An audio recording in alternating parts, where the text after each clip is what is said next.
Since we launched the O11, we received lots of positive feedbacks from the medias and the modders. If this is their go-to case, but the O11 isn't the ideal case for every single person, and this is why we decided to redesign the O11. Unlike before, this time we decided to cooperate with someone who has experience in modding, water cooling, and overclocking, and we get in touch with Roman because we know he has building tons of O11 build, and they looks fantastic. And I know he has a really good experience in also cooling efficiency, all that. I feel like working with him together, we can come out with the best edition of the O11. First time I got in touch with LIAN was when I was 12 years old, when my big brother actually bought a LIAN case. It was a PC7, and it already back then had this very luxury and elegant look, and from that time on I always admired LIAN.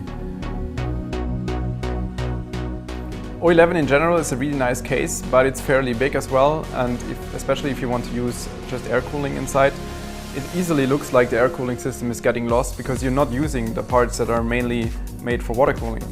So that's why we wanted to redesign the O11, but keep the general shape, just make it a little bit smaller, make it a little bit more versatile.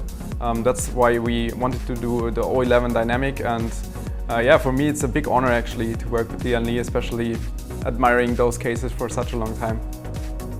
So for O11 Dynamic we just wanted to keep the same shape but make it a lot smoother, so remove all the screws, keep it the same elegant look, make it a little bit more modular, and also improve the ventilation. So compared to the previous O11, the O11 Dynamic does not have any holes inside the glass. So it's a toolless design. You can easily remove the glass without using any screws, which also makes the glass itself stronger because you don't weaken the tempered glass by having holes inside of it. So compared to the old 11, the major change is that everything is toolless, so you don't need any screws to mount the glass panels on the side and also on the front. On the front, the glass is bigger in general, so you can have a bigger view on the system that's inside. Mounting-wise, it's a lot easier because you just have to remove the top plate and then you can take out both front and side panels. And as I said before, because you don't have the screws anymore, you don't have holes inside the glass, which makes the glass stronger at the same time.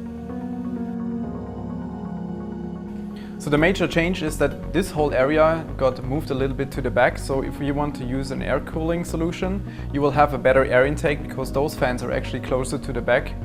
While if you use water cooling, it also allows that you mount radiators more easily. So you can mount a 360 radiator here while also mounting a 360 radiator here, which is different from O11. Another major change is that the mesh that was down here at the feet got removed. So we elevated it a little bit to the top for better air intake in this area from the bottom.